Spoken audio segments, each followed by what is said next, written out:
తెల్లవారితే చక్రవర్తి అయి రాజ్యమునేలే రామయ్య తండ్రి మాటకై పదవిని బదలి అడవులకేగెనయా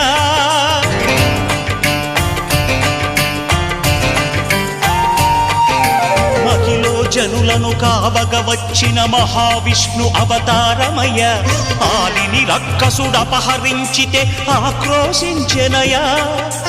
అసురుని త్రుంచి అమ్మను తెచ్చి అగ్ని పరీక్ష విధించెనయా సాగలి నిందకు సత్యము చాటగ కులసతినే విడనాడెనయ నా రాముని కష్టం లోకంలో ఎవరూ పడలేదయ్యా